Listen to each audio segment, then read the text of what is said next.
nanti yang sesudah ini. Nah, sekarang kita lanjutkan dulu dengan pandangan gereja Katolik tentang Reiki, prana, longevitologi, terus bagaimana?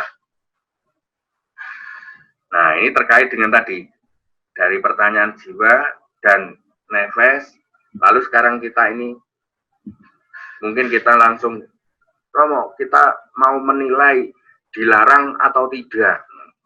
Maka saya pernah suatu saat dalam acara komisi ada yang mengatakan, ikut Reiki dosa.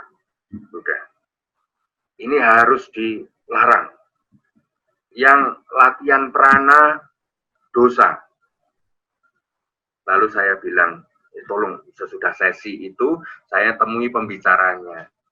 Tolong jangan membingungkan peserta dulu. Peserta ini bukan untuk diajak untuk membenci dan tapi mestinya kita nanti cari waktu yang lain, pahami dulu. Mereka ini loh belum paham apa itu Reiki, belum paham apa itu prana, sampai ke jiwanya, sampai ke bagaimana orang-orang itu memahami prana di dalam praktek mereka.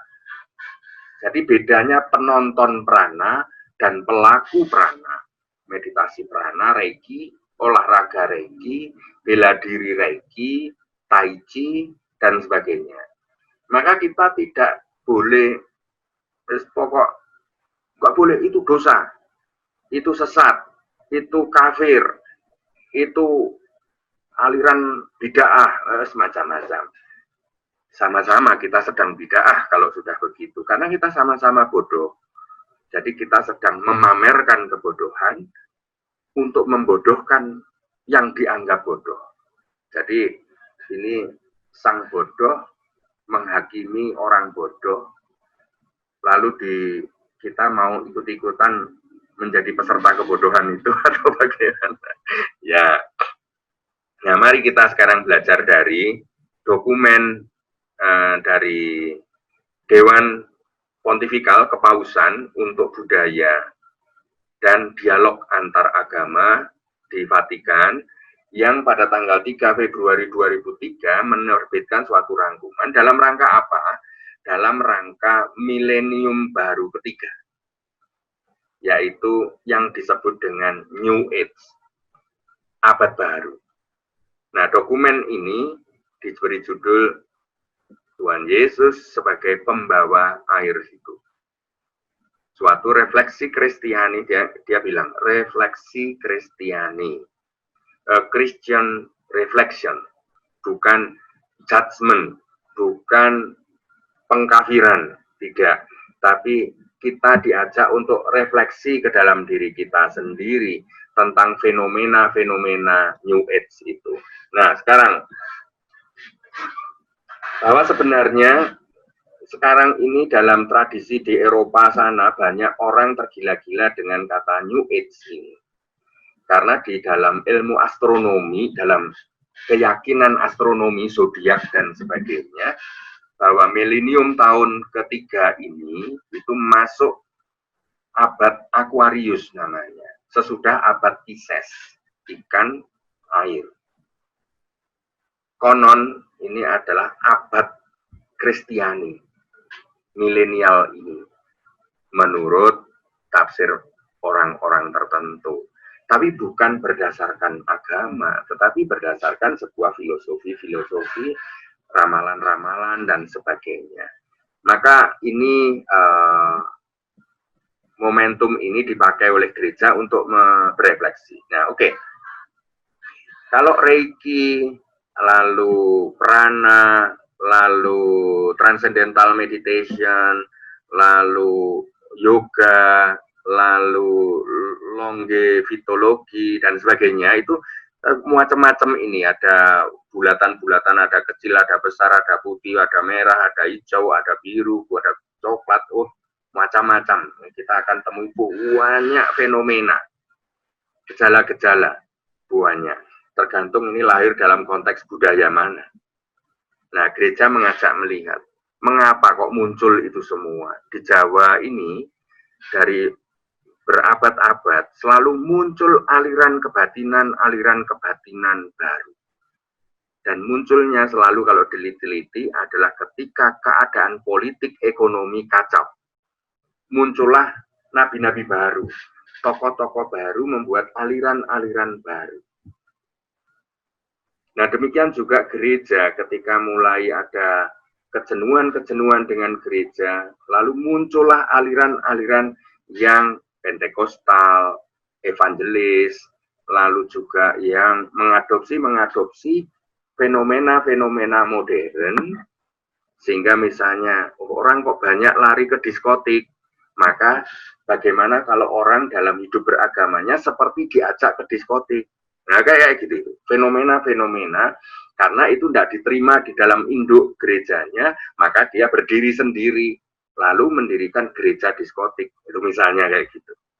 Jadi itu adalah fenomena-fenomena. Tapi di balik itu semua, gereja menyadari bahwa manusia itu punya kerinduan yang bersifat spiritual, dan itu abadi. Sampai kapanpun manusia itu punya kerinduan-kerinduan, ketika tidak dipuaskan di satu tempat, lalu cari tempat lain. Tidak terpuaskan dalam bentuk A, maka cari bentuk B, cari bentuk C, dan selanjutnya. Maka ada macam-macam di balik fenomena-fenomena ini. Dalam dokumen kepausan ini, diajak melihat bahwa di balik fenomena ini apa sih? Orang rindu sehat, orang rindu memahami suatu makna dalam kehidupan, orang-orang rindu untuk selamat, orang-orang rindu untuk damai, dan macam-macam. Lalu ada cabang-cabang yang lain, yang mulai agak bias-bias, misalnya gitu, tentang kesehatan. Lalu ada gejala-gejala, praktek-praktek yang menjanjikan ada kesaktian. Umurnya panjang, longe panjang, vitologi hidup. Maka bagaimana hidupnya menjadi lebih panjang, itu terkait dengan kerinduan akan kesehatan. Nah, lalu bagaimana bukan hanya itu, sakti. Nanti kalau dibacok, nggak mati. Ketabrak tiang telepon, nggak mentol dainya. Kira-kira begitu. Ya. Punya kekuatan-kekuatan tertentu. Lalu bisa, tangan saya ginikan aja langsung bisa terbalik orangnya.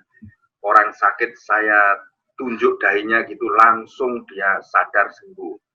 Orang kerasukan setan, katanya, lalu aku pentelengi gitu saja, langsung setannya menjerit-jerit, misalnya. Lalu bisa menjanjikan macam-macam, itu tergantung nanti pendirinya siapa, lalu konteksnya apa, sejarah berdirinya bagaimana. Lalu yang terkait dengan rindu akan makna, itu ada yang aliran-aliran teosofi. Maka ada Freemason, ada Illuminati, ada kelompok komunitas-komunitas yang saintisme dan macam-macam. Ingin menemukan kebenaran-kebenaran baru. Lalu yang terkait dengan keselamatan, maka lalu ada sekte-sekte yang mencoba menawarkan keajaiban-keajaiban. Lalu bisa menangis darah, lalu bisa ajaib ini, ajaib itu, dan selanjutnya. Lalu yang menjanjikan kemakmuran, kalau kamu membayar 10%, maka hidupmu akan makmur, dan macam-macam. Tapi di balik itu sebenarnya merindukan suatu spiritualitas tertentu. Hanya memang dunia dan tren politik, ekonomi, psikologi itu sangat mempengaruhi.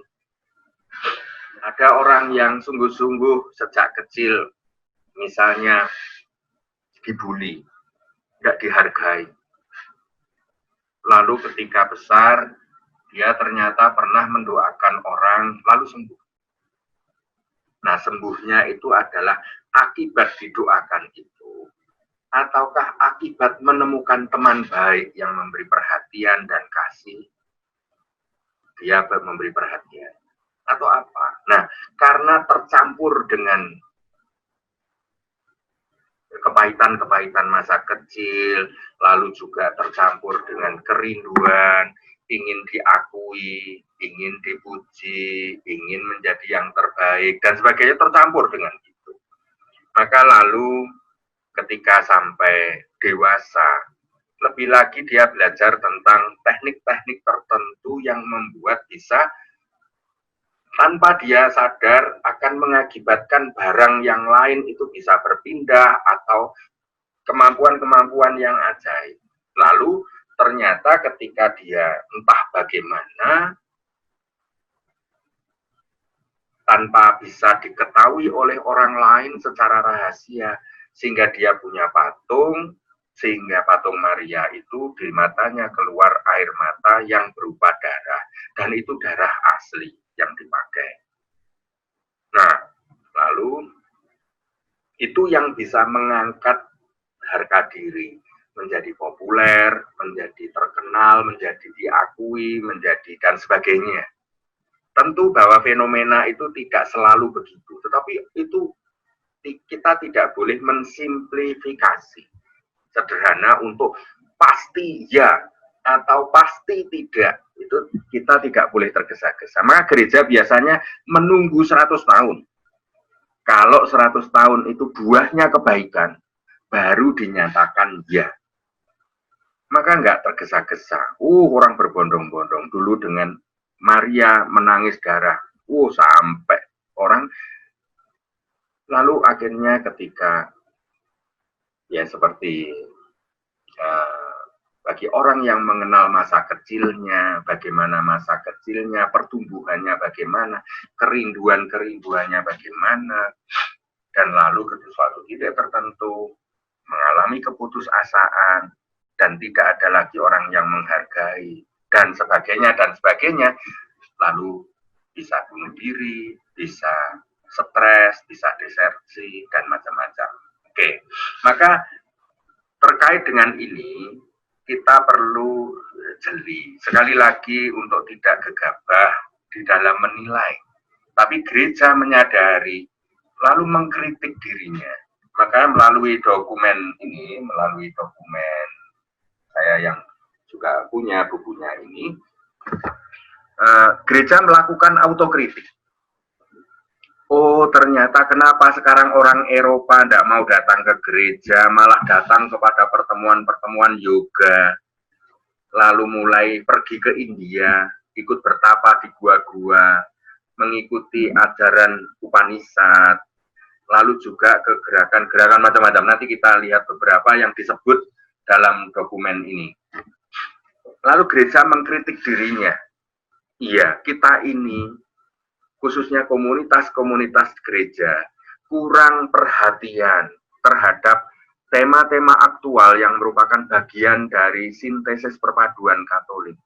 Kita seringkali dengan bagaimana spiritualitas Katolik bertemu dengan spiritualitas Timur, bertemu dengan spiritualitas lokal tertentu, kita kurang menggali dan kurang menghargai, kurang membangun sintese.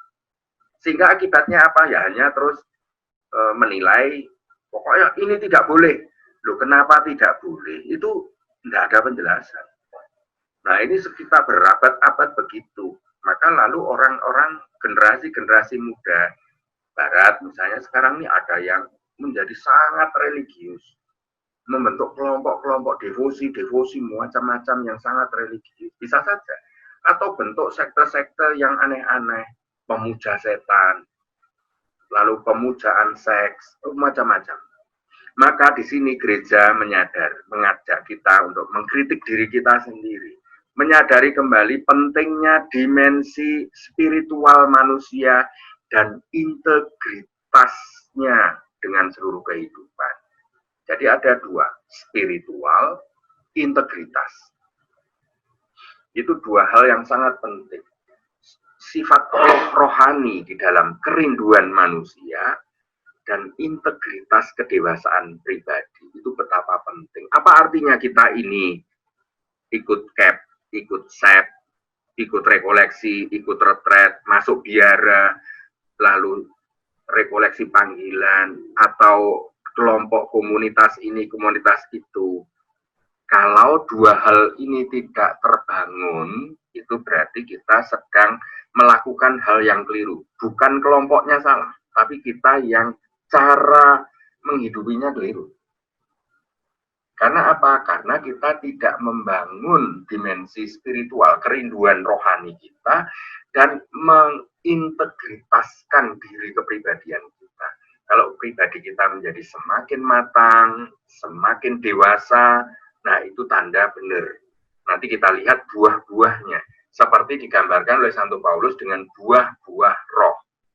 Itu tanda seseorang berkembang integritasnya, bahwa dimensi dirinya, nesamanya, ruah kecilnya, itu bekerja sama dengan ruah kados Roh Kudus dan bertumbuh menjadi semakin rohani. Buah tandanya apa? Buah-buah roh itu. Nanti kita lihat di bagian terakhir. Sekarang sudah hampir jam 8. Ya. Lalu secara sekilas, kalau betapa pentingnya manusia mencari arti hidupnya, lalu manusia juga pengen membangun hubungan dengan ciptaan yang lain, itu kerinduan-kerinduan, keinginan untuk transformasi sosial dan personal, serta bagaimana menolak agama yang semakin tidak rasional dan tidak manusiawi. Maka kalau ada agama yang kelompok yang tidak manusiawi, suka kekerasan dan sebagainya, sudah itu bukti. Nanti suatu saat dia akan ditinggalkan. Karena manusia pada dasarnya rindu dengan sesuatu yang rohani, yang rasional, yang membangun integritas. Maka perlunya umat Katolik memiliki pengertian tentang, supaya kita juga memahami doktrin-doktrin kita. Kita merayakan Pentakosta, tapi tanpa mengerti maknanya apa di balik. Kita ngerti teks kitab suci, hafal, tapi tidak mendalami maknanya. Maka perlu juga kita belajar ajaran gereja yang otentik. Jadi bukan hanya dari internet, bukan dari kata orang, bukan karena jajan di seminar-seminar, bukan hanya itu. Tetapi kita sungguh menggulati bersama ketekunan kita dalam hidup menggereja untuk menggali spiritualitas Katolik yang otentik. Maka baik, dalam fenomena-fenomena ini supaya kita tidak hanya nanti terjebak untuk mengadili 3 hal yang ditanyakan tadi, prana, yoga, reiki, dan longevitologi, bukan hanya itu, tapi kita ada jauh lebih luas. Jadi tradisi-tradisi yang berabad-abad, itu misalnya, itu pengaruh okultisme perdukunan Mesir, lalu voodoo Afrika, maka ada santet, ada mendoakan supaya nanti yang didoakan dengan imajinasi tertentu, orang yang didoakan mengalami sesuatu tertentu, misalnya kayak gitu ya. Itu praktek-praktek voodoo itu juga mempengaruhi gerakan-gerakan sekarang. Lalu kabalisme itu suatu gerakan pembaharuan dalam agama Yahudi yang tidak puas lagi dengan ajaran-ajaran lama, lalu mencoba untuk spiritualitas baru. Lalu gnostisisme, sufisme di dalam Islam juga ada, tasawuf dan sufi, lalu itu apa namanya, seperti aliran-aliran mistik di dalam Islam. Itu ada komunitas-komunitas yang menghayati cintanya Allah, lalu bahwa Allah adalah cinta, itu dihayati, lalu kadang-kadang juga dinilai oleh kelompok yang lain terlalu bebas, terlalu apa, misalnya bisa saja. Lalu Celtic, budaya Celtic, lalu persaudaraan Freemason misalnya, Mason itu tukang, free bebas. Jadi para pekerja yang mempunyai aliran berpikir bebas, nggak mau dibelenggu oleh doktrin-doktrin yang ada, pengen menemukan sendiri dengan cara berpikir rasional yang bebas, dan itu membentuk persaudaraan-persaudaraan, lalu juga terkait dengan usaha-usaha tertentu. Maka bandingkan juga misalnya Ada kelompok-kelompok Lions Club, Rotary, itu komunitas persaudaraan yang meyakini akan kebaikan-kebaikan tertentu, suatu sosialita yang altruistik, yang filantropik gitu ya. Berbuat baik, membantu sana, satu kelompok komunitas dan sebagainya. Ya seperti itu. Perkembangan ilmu kimia yang baru. Jadi ada mineral-mineral zat-zat yang bisa aneh, yang ajaib, yang menarik, yang bisa mempesona orang, lalu mempengaruhi otak tertentu, membuat orang gembira, bliss, mengalami damai, dan sebagainya. Lalu ilmu psikologi, bawah sadar, ego, super ego, lalu unconsciousness, lalu dan macam-macam itu. Lalu ada perkembangan psikoanalisa, juga hipnoterapi. Metode-metode mempengaruhi alam bawah sadar cara berpikir seseorang, sehingga misalnya didoakan begini, lalu roboh, satu lapangan roboh semua. Nah, gejala-gejala itu yang sebenarnya satu aliran, satu gerakan yang kalau kita tidak hati-hati lalu terjebak di dalam fenomena-fenomena itu. Lalu hermetisme, jadi pertapa-pertapa di padang gurun, gua-gua, lalu hidup ke hutan sendiri, membuat pondok sendiri, mencintai tumbuh-tumbuhan, dan macam-macam. Lalu Zen Buddhism, Hinduisme, karma, reinkarnasi. Banyak orang Katolik yang misalnya juga untuk meyakini akan adanya reinkarnasi, lalu mendoakan arwah leluhur, dan semuanya itu demi keselamatan dan sebagainya.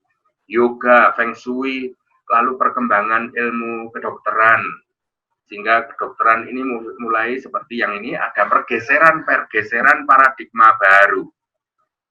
Kalau teologi dulu itu lambangnya manusia, maka kalau kita berdoa itu membayangkan Tuhan itu seperti manusia. Nah, sekarang bergeser, membayangkan Tuhan itu adalah seluruh alam semesta, lalu seperti udara, dan semacam itu. Tidak lagi membayangkan sebagai manusia. Nah, ini ada pergeseran-pergeseran. Lalu fisika Newton, gaya tarik gaya, lalu ke fisika kuantum. Ini bagi Anda yang di dunia fisika pasti sangat paham. Ada ketidakteraturan-keteraturan yang bisa diprediksi di dalam ini, bahwa alam tidak sesederhana dalam hukum Newton. Lalu yang tadinya menekankan otak kiri, sekarang diajak untuk menekankan otak kanan. Dari rasio ke feeling, intuisi, pengetahuan-pengetahuan intuitif. Dari dunia kekuasaan laki-laki ke dunia kekuasaan perempuan. Dari patriarki ke feminis. Dari dunia perbudakan dan perang kekerasan bergeser ke dunia perdamaian dan keadilan. Lalu gerakan demokratisasi, HAM, hak asasi manusia. Lalu dari ke dunia dokter dengan drug, dengan obat-obat kimia, bergeser ke dunia herbal.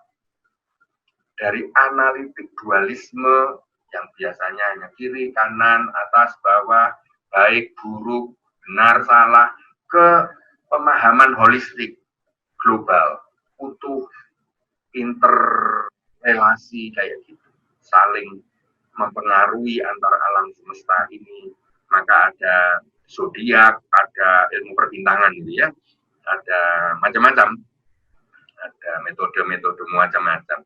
Lalu dari pergeseran dari pengetahuan akan kebenaran bergeser kepada pencerahan. Orang mencari pencerahan, iluminasi, enlightenment. Nah, makanya lalu bentuk-bentuk gerakannya itu meditasi non-ego misalnya. Menghilangkan bagaimana supaya tidak ada ego. Kalau nggak ada ego, maka nggak ada rasa sakit. Nah, seperti itu. Lalu, maka pentingnya meditasi, bentuk-bentuk meditasi. Saya punya beberapa buku diberi oleh teman, itu tentang aliran-aliran kesadaran baru tentang the power of now, Hermann Hesse. Ya. Lalu, mindfulness, meditasinya Thich Nhat Hanh. Lalu transcendental meditation, lalu ada praktek-praktek supaya orang ini trans, seperti kuda lumping, lalu dan macam-macam, kerasukan, mengambil roh, lalu terus mengeluarkannya, apa yang buruk dikeluarkan menjadi tenang dan sebagainya.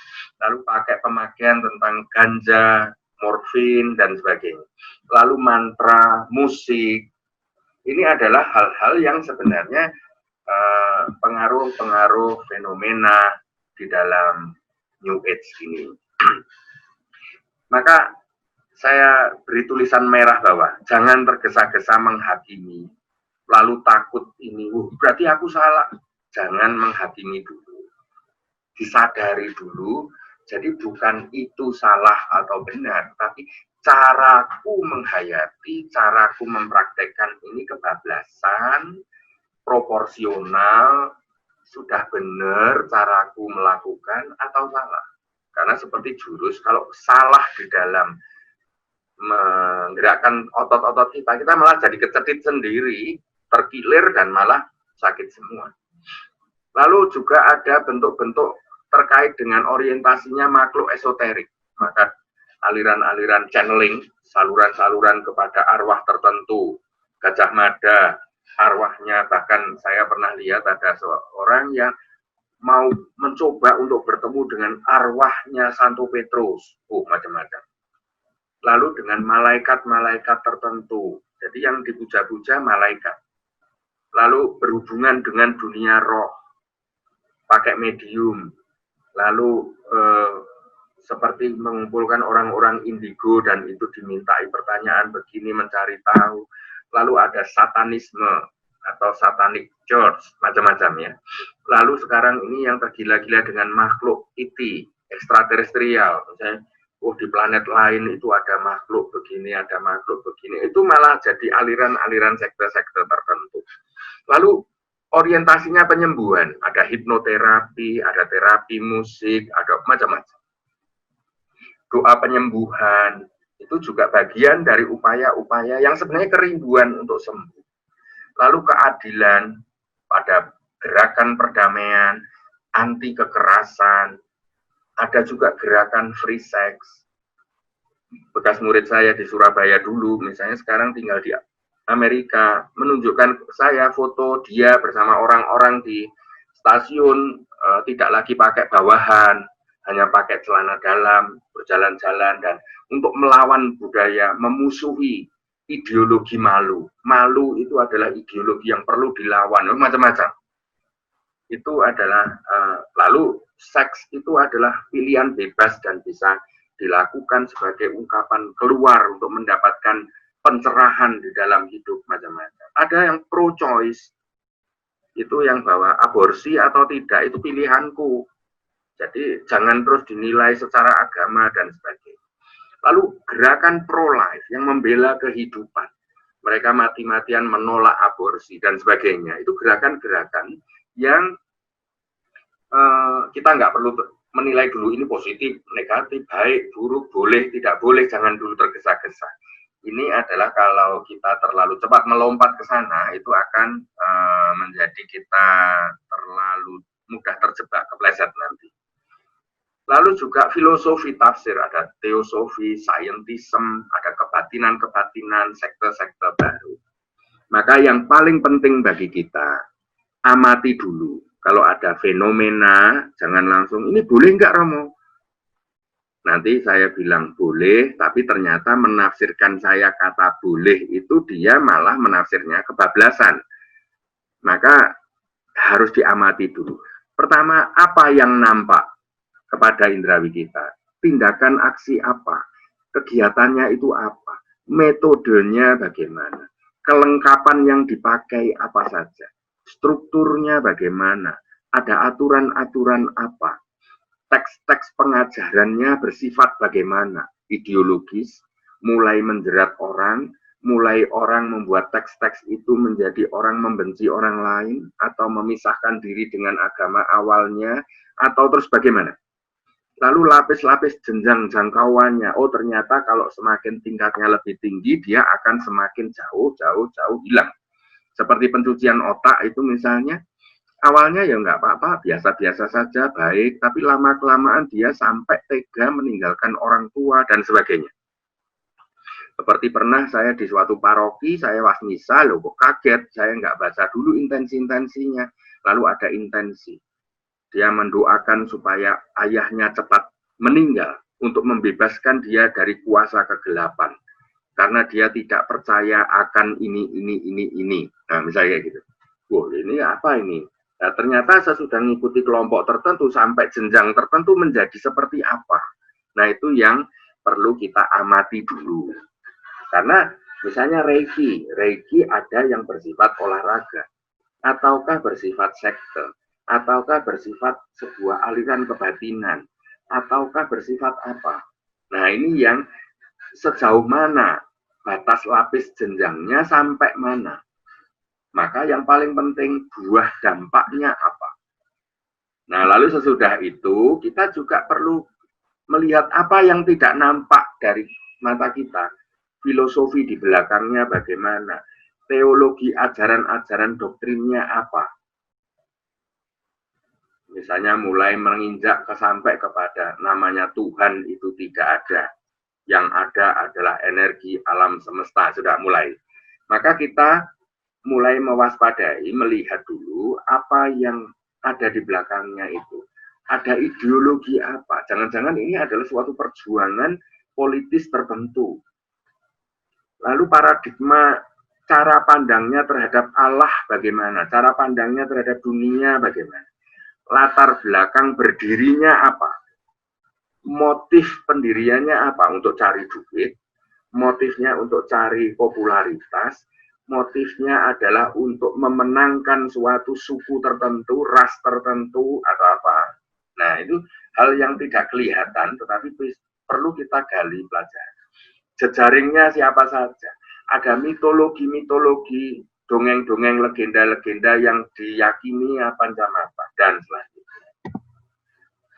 Maka Vatikan hanya mengingatkan, kalau sudah mulai ada gejala-gejala ini, segera kita jaga jarak.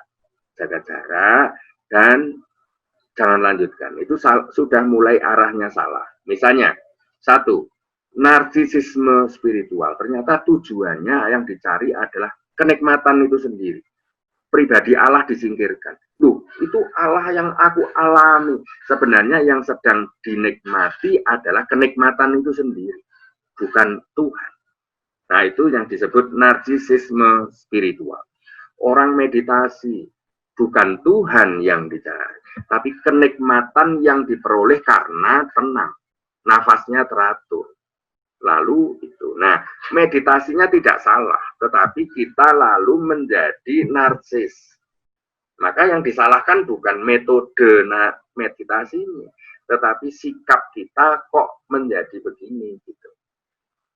Lalu menginstrumentalisasi Tuhan. Tuhan hanya alat saja. Kalau mulai Tuhan itu dijual untuk cari duit, lalu ini alasannya apa? Politik, mulai kekuasaan, mulai pengaruh dan sebagainya. Nah, ini yang perlu disadari, waspadai untuk diajak berubah, untuk diajak menyadari. Reduksi terhadap pribadi Tuhan. Lalu Kristus itu bukan Kristus pribadi yang tersalib, yang wafat, yang bangkit, yang naik ke surga, yang mengutus Roh Kudus, bukan itu. Tapi Kristus kosmik, kekuatan energi alam semesta itu, ya itulah Kristus. Nah, mulai kayak gitu, sudah mulai, ini jelas tidak sesuai dengan ajaran gereja. Allah lah, itu yang disebut energi alam semesta, bukan pribadi Allah Tritunggal. Lalu terjadi peleburan-peleburan, fusion, atau confusion, mulai kebingungan-kebingungan. Pokoknya justru yang mencari hal yang paradok gitu. Yang pertentangan-pertentangan itu yang mulai terus akhirnya kenikmatannya adalah bisa menimbulkan pertentangan-pertentangan di dalam pemikiran-pemikiran. Sehingga nggak bisa lagi membedakan antara pencipta dan ciptaan. Lalu orientasinya keajaiban, keanehan. Jadi sudah mulai harus diingatkan, mulai hati-hati. Karena mulai yang dipuja adalah keajaibannya, keanehannya. lalu mengilahikan hal-hal yang sifatnya pokoknya kalau penting tidak seperti umumnya, bahkan bisa-bisa ada sulapan, ini kuasa setan ini. Padahal ketika ditanya itu tukang sulapnya, padahal ada teknik-teknik tertentu membuat ini sehingga orang menjadi heran. Padahal itu sulapan. Itu menjadi karena unordinary itu dianggap ilahi. Itu roh yang bekerja. Nah, itu yang disebut reduksi-reduksi. Lalu mengutamakan bahkan memutlakkan teknik metode bukan pada cinta kepada Allah. Lalu lebih dia adalah mengagung-agungkan metode tertentu. Kalau dengan tidak, cara ini salah, sudah mulai. Inilah cara yang paling baik. Beberapa waktu yang lalu ada anak mahasiswa datang kepada saya. Dia pengen keluar dari Katolik. Dia nggak tahan lagi karena ayahnya memaksakan. Cara yang dilakukan oleh ayahnya yang dipaksakan kepada anaknya. Kalau caranya begini aku nggak mau jadi Katolik. Karena Katolik menurutku tidak seperti punyanya papa ini. Nah, itu lalu yang terus jadi berkelahi. Lalu teosis, lama-kelamaan berproses menjadikan dirinya aku ini nabi baru, aku ini Allah yang baru, aku ini Tuhan, ini potensi keilahian. Nah, mulai mengilahikan dirinya sendiri, mengabaikan rahmat Allah. Lalu ada juga yang menekankan tentang avatar, yaitu banyak Kristus. Kristus yang adalah avatar-avatar begitu ya. Ya, nanti silakan untuk memperdalam lebih lanjut. Maka terakhir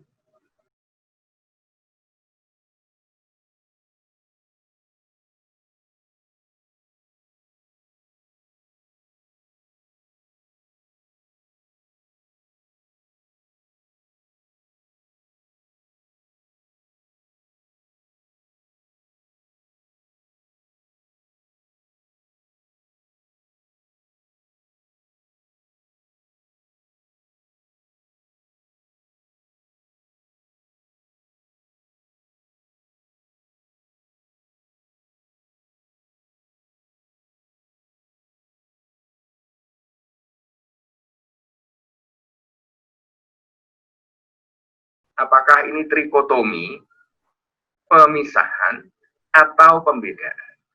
Jadi di dalam pengajaran agama, kita selalu yang terjadi bukan untuk memisah-misahkan.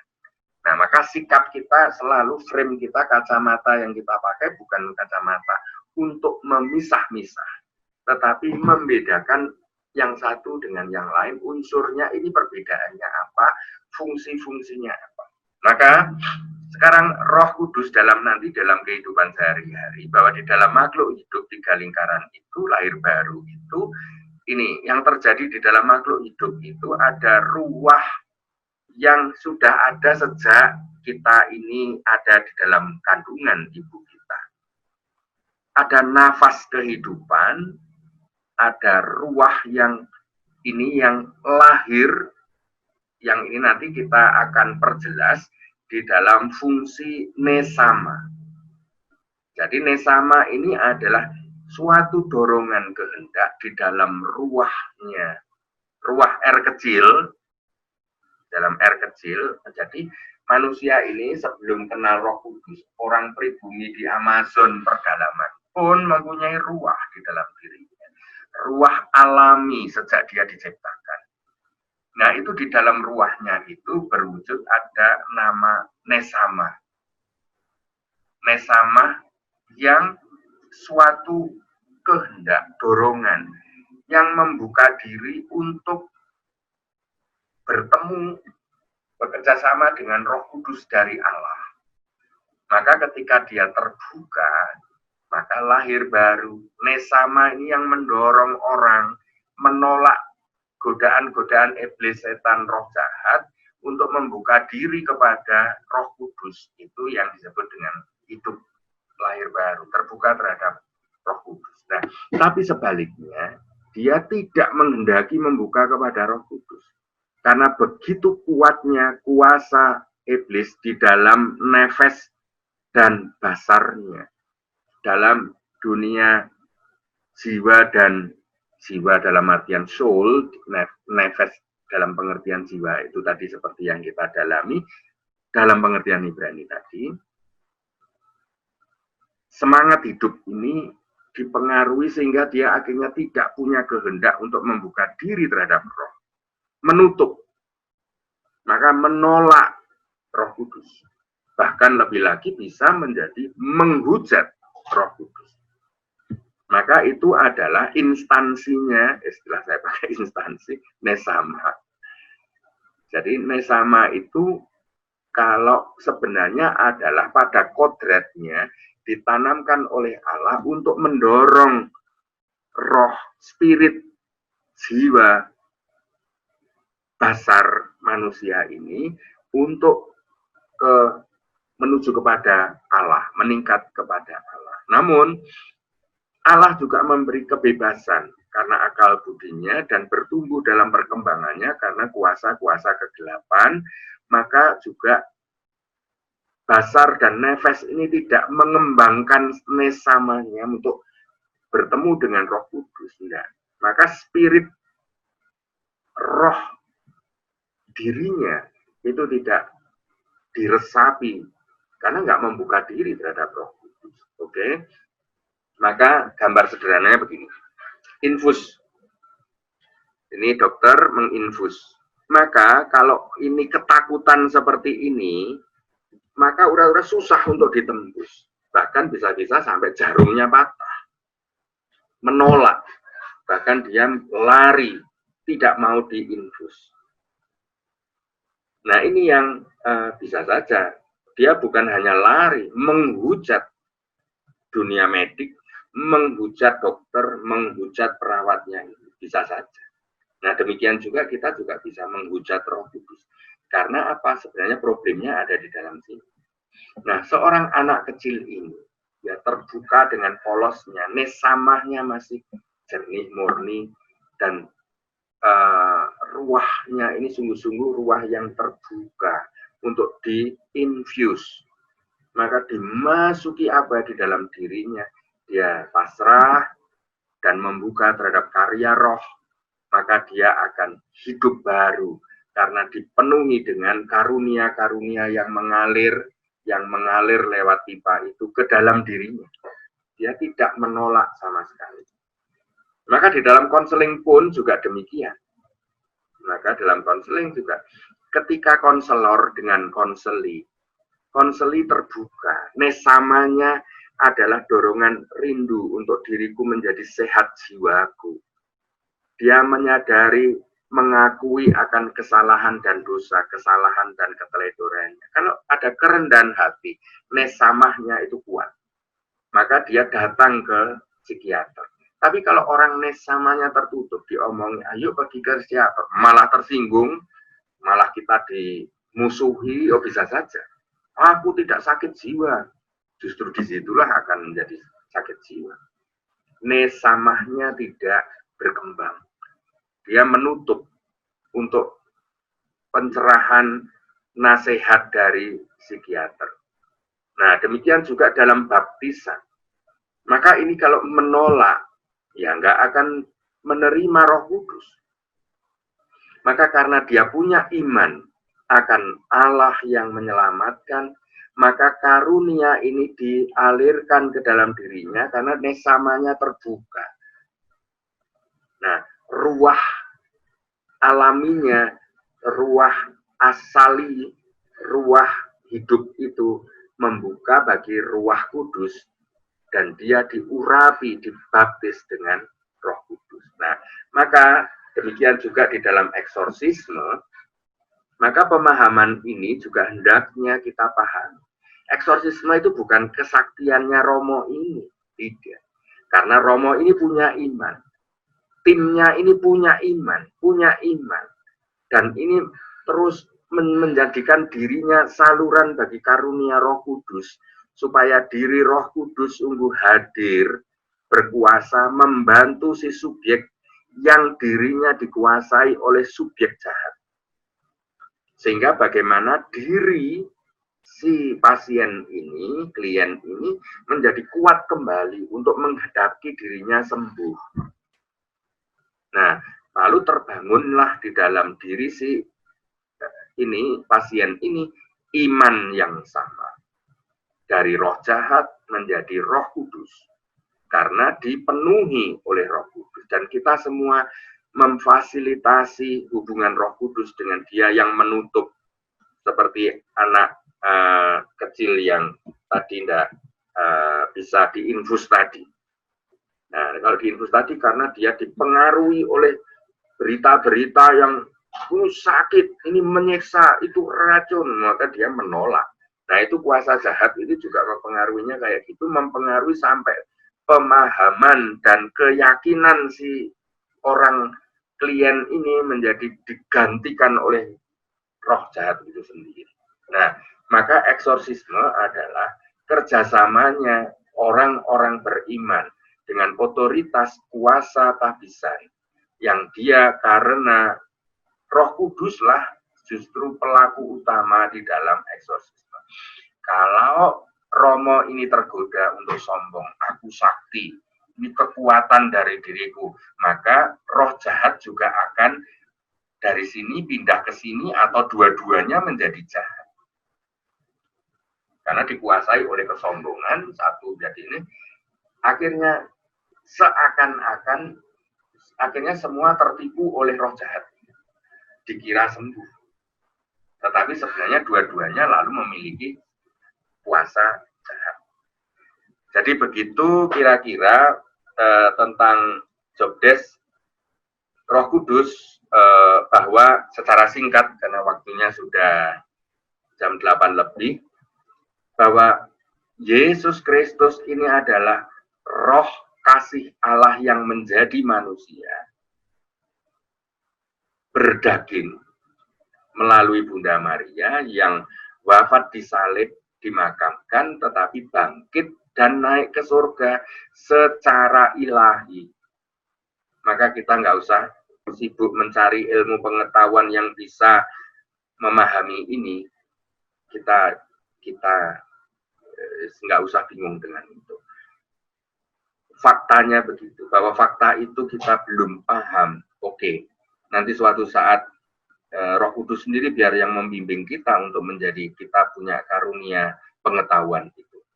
Nah, lalu roh kasih Allah yang ada di dalam Yesus yang adalah Roh Kudus itu diturunkan kepada para rasul dalam Pentakosta.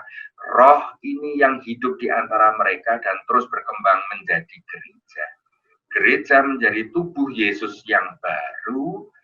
Roh Kudus adalah rohnya Yesus dalam tubuh Yesus yang baru, yang terus bergerak di dalam sejarah kehidupan sehari-hari ini. Maka gereja adalah tubuh Kristus. Jiwanya apa? Roh Kudus sendiri.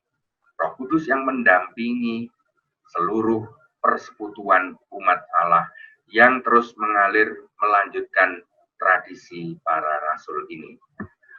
Begitu.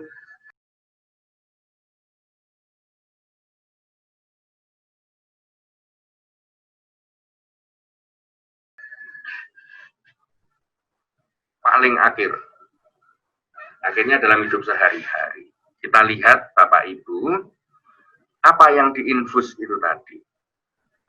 Karunia.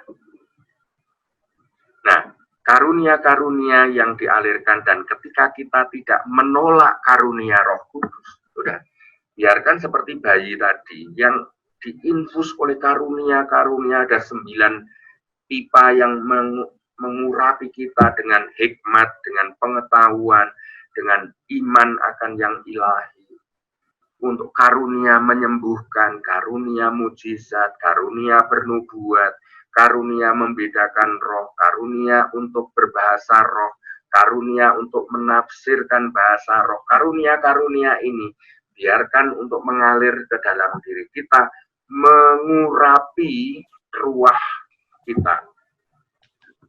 Karena nesama kita terbuka terhadap Ruah Kudus, maka kita menerima karunia itu. Maka kita bagaimana terus membangun kehendak nesama itu supaya kita ini semakin terbuka terhadap kuasa Allah, maka buahnya seperti bayi tadi menjadi segar kembali, ibu ini beraktivitas kembali, nah menjadi hidup baru oleh infus ini. Hidup baru oleh mineral-mineral yang mengalir dikaruniakan ke dalam tubuh dan kesadarannya. Darah dan seluruh pembuluh-pembuluh dalam dirinya diresapi oleh karunia-karunia yang dari kantong ini. Nah, demikian juga ketika kita terbuka terhadap karunia itu, maka buahnya apa? Ini tanda. Maka kalau kita mengukur sesuatu, ini karunia Roh Kudus atau bukan, itu akan melihat ini.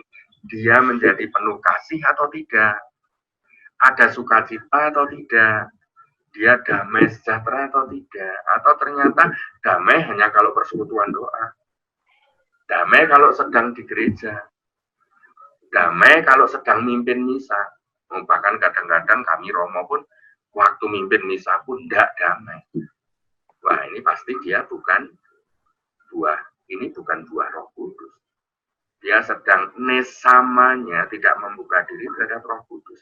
Sakramennya tetap menjadi tanda kehadiran Roh Kudus, tetapi kita romonya tidak membuka nesamanya terhadap karunia Roh Kudus, maka dia marah-marah di altar dan sebagainya. Ini pasti dia mengutamakan emosi dibandingkan rahmat sakramen itu sendiri. Lebih penting. Nah, maka tandanya adalah nanti juga sabar atau tidak. Kalau sabar, itu juga menjadi murah hati atau tidak, atau tambah kikir, dia pelit, nggak jujur dengan apa yang dimiliki di kemampuan dalam dirinya. Dia punya karunia ini, punya bisa ini, diutus Tuhan untuk membagikan karunia-karunia ini, tapi dia nggak murah hati. Mau dinikmati sendiri, kalau perlu disembunyikan. Orang lain tidak boleh melebihi aku. Nah, sudah, ini bukan kerendahan hati, bukan kebaikan, tapi berubah menjadi kesombongan. Lalu orang yang buah roh ini akan jelas ini menjadi orang baik. Maka di RT, di RW, di lingkungan, di desa, di komunitas Anda, orang langsung melihat orang ini orang baik. Baik bukan karena pencitraan diri, tapi karena dia punya kebaikan-kebaikan yang dia hidupi, dia sebarkan sebagai buah dari apa yang diterima sebagai karunia di dalam hidupnya. Lalu setia, biasanya tekun, setia sampai akhir, tidak mudah patah semangat, tidak mudah goyah, tidak mudah terombang-ambing oleh perasaan-perasaan, kata orang. Oh, dia melayani gereja luar biasa, ketika dikritik langsung tidak ada lagi pelayanan. Nah, ternyata yang dia layani adalah kepuasan narsisisme rohani tadi. Ya, lalu orangnya pasti lemah lembut. Maka ada pepatah Latin, fortiter in re, suaviter in modo. Buah dari roh itu orangnya punya prinsip yang sangat kuat di dalam kebenaran dan ajaran, tetapi lemah lembut di dalam mengaktualisasikan. Dia tidak main kuasa, tidak main kekerasan, tidak sok hebat, sok apa, enggak. Dia tetap tak sabar, dia setia, dan dia punya kelemah lembutan. Dan buah Roh Kudus yang terakhir adalah penguasaan diri. Maka dalam hidup sehari-hari sebenarnya, orang yang mampu menguasai lidahnya, orang yang terbuka terhadap nasihat orang lain, orang yang terbuka terhadap kritik, yang ada dorongan untuk terus bertumbuh di dalam kasih, terus menemukan dasar sukacita meskipun dalam penderitaan, dalam pandemi, dalam kesulitan, di dalam penghinaan, di dalam fitnah, tetap ada sukacita, sabar, tetap murah hati, tetap setia di dalam, itu pasti buah dari Roh Kudus. Begitu kira-kira Pak Franky, Bu Yudi, dan kawan-kawan semua, apa yang bisa saya sampaikan. Minta maaf ternyata jadi berlarut-larut. Semoga ini berguna. Kalau tidak berguna ya jangan bingung. Jadi jangan dipakai kalau tidak berguna. Santai aja. Jadi kalau ini berguna, semoga menjadi hidup kita terhadap Roh Kudus, lalu berbuah roh di dalam pelayanan, dalam keluarga, di dalam hidup kita sehari-hari. Demikian Pak Franky. Terima kasih Romo Didik. Ini selanjutnya saya operkan ke Pak Setiadi, Kepala SEP saat ini, Romo. Oh, Pak Setiadi. Pak Setiadi. Ya. Silakan Pak. Shalom Romo. Selamat malam Pak Setiadi. Ya. Oke.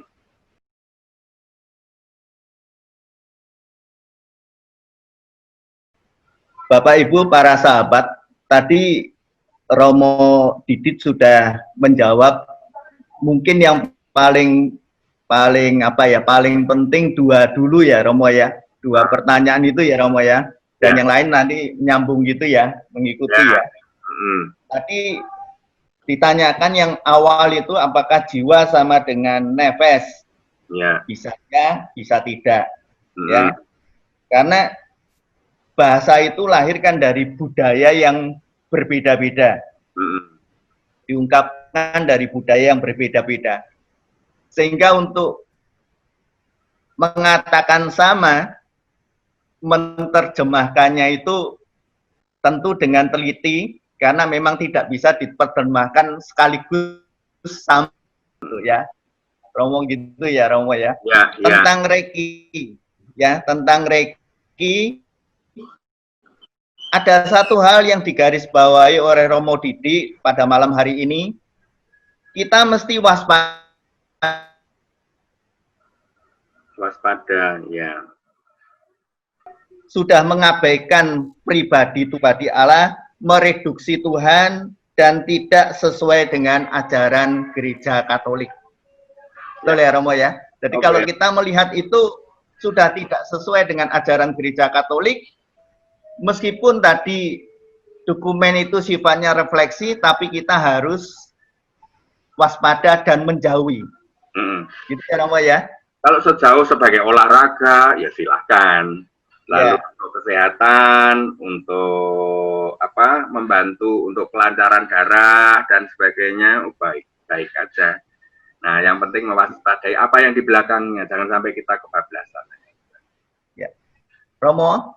Ya. Di samping tadi masih ada pertanyaan yang muncul Romo. Mungkin ini saya bacakan Romo. Mungkin dengan waktu yang masih sisa sedikit, mungkin bisa dijawab Romo.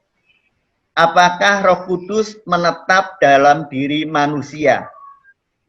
Atau selalu bergerak kemana roh menghendaki Romo? Ya.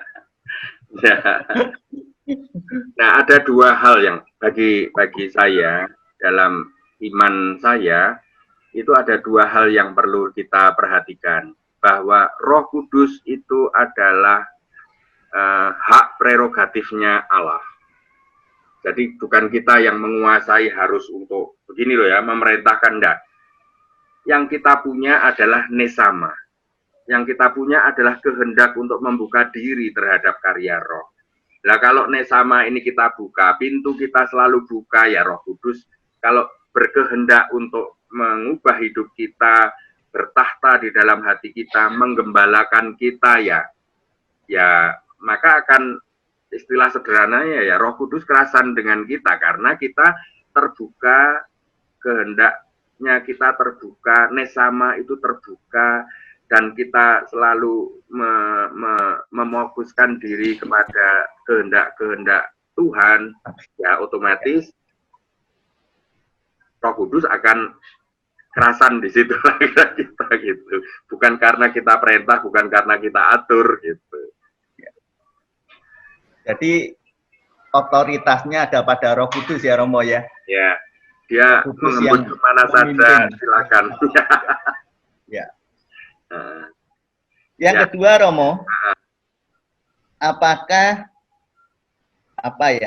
makna pragmatis daripada jiwa dan roh itu sama?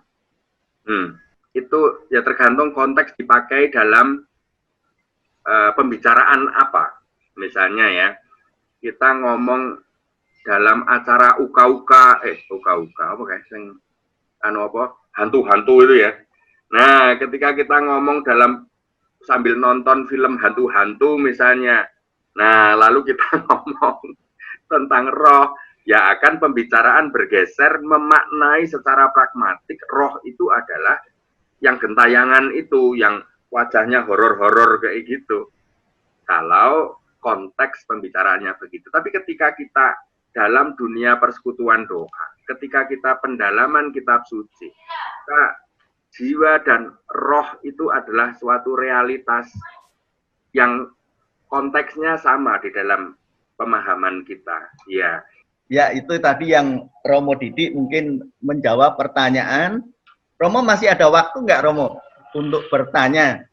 Atau hampir jam 9, Romo? Tanya Romo dulu. Karena kalau yang penanya itu pasti banyak, Romo. Ya, maksimal jam 9. Maksimal jam 9. Ya. Ya, silakan yang mau tanya tulis saja di chat, nanti mic-nya akan dibuka oleh host. Romo sambil nunggu ya, Romo ya. Ya. Yang dihembuskan itu nesama ya, Romo ya. Nah, pada manusia. Yang sekali lagi kata hembus itu kan kata yang kita pinjam. Iya. Jadi hembusan itu artinya istilah yang tadinya dipakai oleh mulut yang mengeluarkan udara itu menghembus. Nah, istilah itu yang kita pinjam secara analog, namanya analogi, untuk dipakai menjelaskan tentang bagaimana proses bertumbuhnya dimensi rohani di dalam manusia sejak dalam janin, dalam awal perkembangannya. Maka juga ketika di dalam perjanjian lama, misalnya tanah yang diplek-plek terus dihembus, itu bayangannya kayak gitu deh. Oh Tuhan, mulutnya rodok mencucu terus menghembus gitu. Nah, kalau sudah kita bayangannya seperti itu juga sulit, menjadi sulit karena maknanya menjadi berbeda ya. Nah, sekarang kalau dalam pengertian bagaimana proses terbentuknya diri manusia itu, apakah berurutan, basarnya dulu, tubuh dagingnya dulu, lalu baru nefesnya, lalu di dalam nefes itu dimasukkan ramuan yang namanya nesama, lalu baru dihembuskan pakai blower oksigen menjadi ruahnya sehingga dia hidup. Apakah begitu? Tentu saja tidak, sama sekali bukan dimaksudkan kronologi urutan, jelas bukan. Tetapi adalah ini justru menjelaskan fakta yang sudah ada. Jadi kalau seperti ini saya sedang pegang stabilo, agama itu bukan bertanya tentang ini yang pertama dibuat itu adalah warnanya dulu, warna hitam ini, lalu bentuknya ini, atau tintanya, atau apa, mana yang duluan dibuat, bukan urutan itu. Tapi bahwa fakta sudah ada stabilo, di mana ada bentuk, ada tinta, ada fungsi, ada identitas, itu sudah ada. Jadi manusia ini begitu lahir, sebelum ada teori tentang tubuh jiwa roh itu sudah ada. Nah, bahwa agama-agama ini mencoba untuk memaknai apa yang sudah ada ini. Manusia hidup, lalu dimaknai. Dalam konteks budaya Ibrani, memaknainya ini seperti itu caranya. Jadi jangan, oh ada dagingnya. Daging ini ketika datang di kematian gitu loh, kok dagingnya ini beda, ini sudah nggak bergerak belas, nggak ada hidupnya.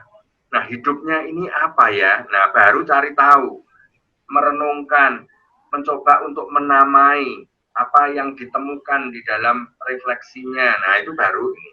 Jadi penamaan tentang basar daging, tentang tubuh, tentang jiwa atau nefes, tentang roh atau soul atau ruah, lalu tentang nesama, itu baru penamaan terhadap sebuah realitas. Jadi bukan dimaksudkan kronologi pembuatannya, bukan. Tapi unsur yang kaya di dalam sebuah realitas. Jadi konteks makna pragmatisnya, sehingga seperti tadi pengertian perbedaan job desk, Roh Kudus itu duluan mana ya dengan Yesus, nah itu ketika kita berpikirnya dalam proses produksi ya, proses produksi. Jadi ini bukan proses produksi, jadi timeline, oh ini urutannya gini, tanggal sekian dibuat ini, tanggal sekian dibuat ini, jadi bukan itu.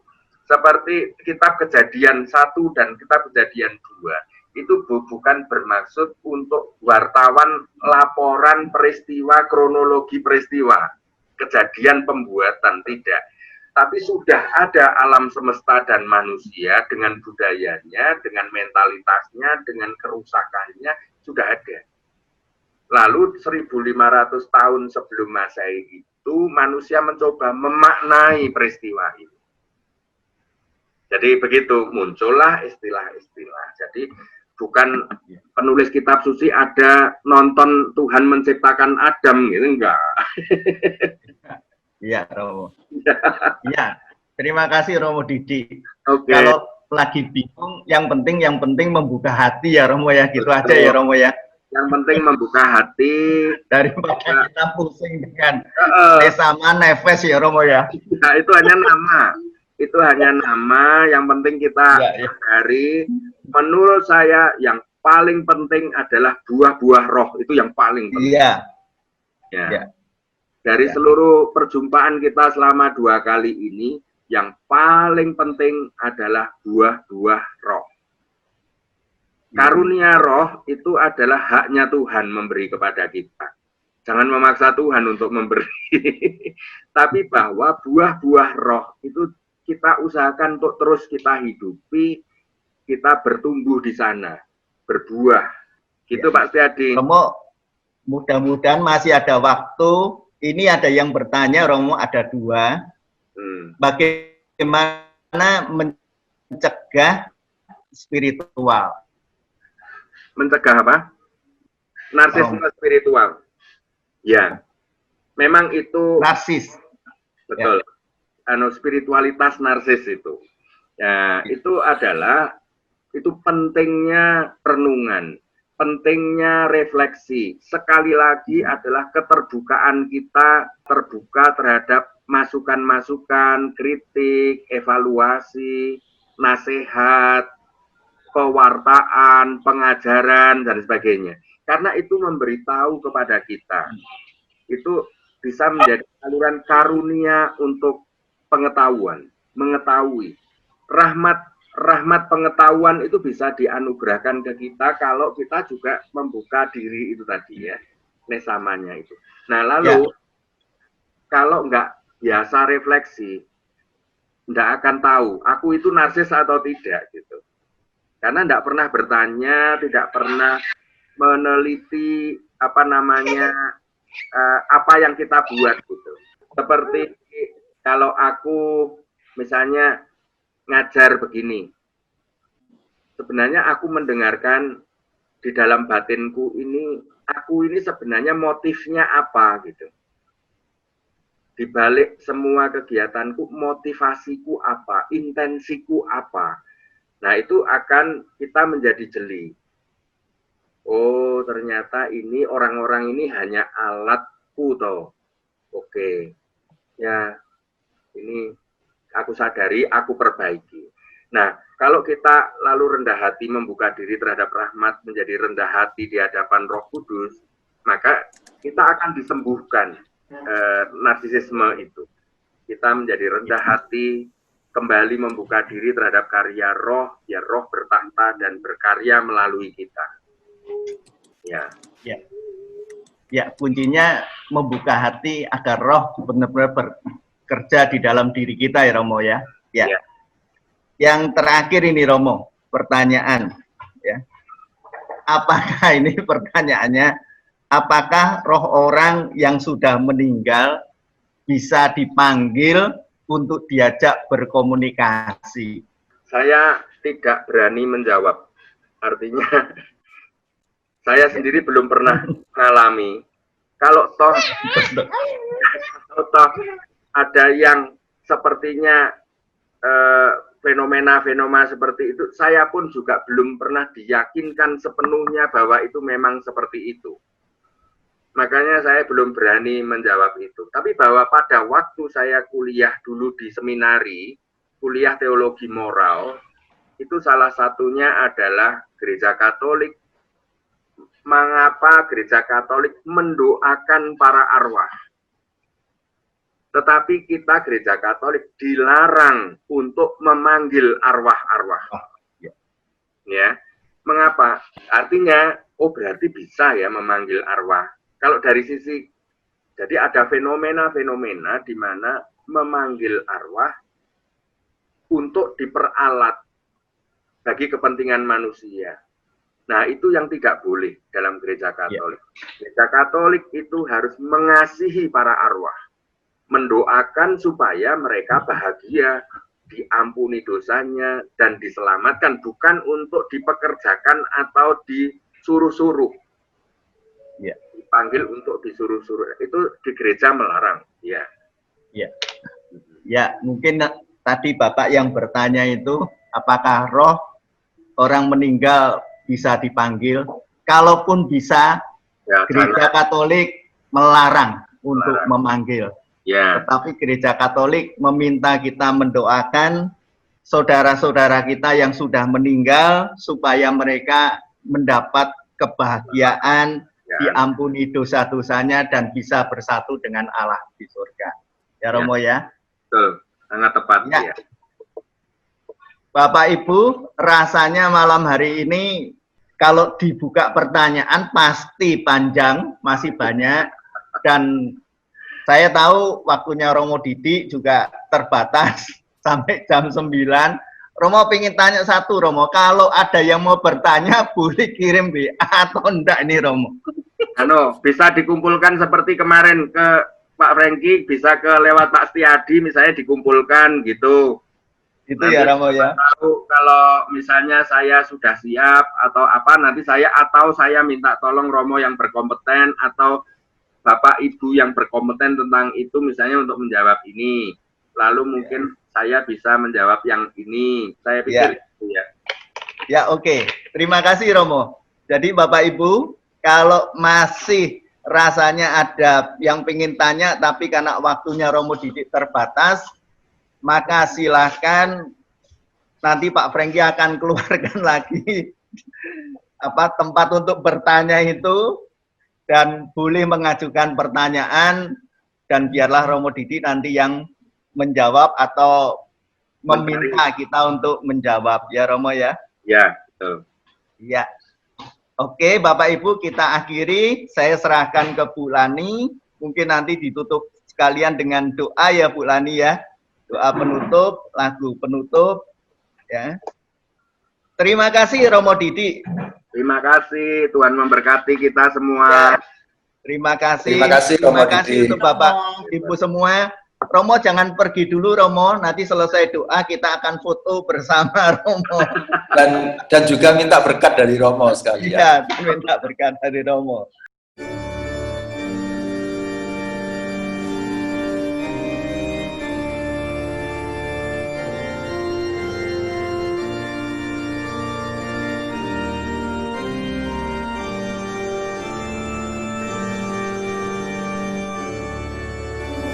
Slow.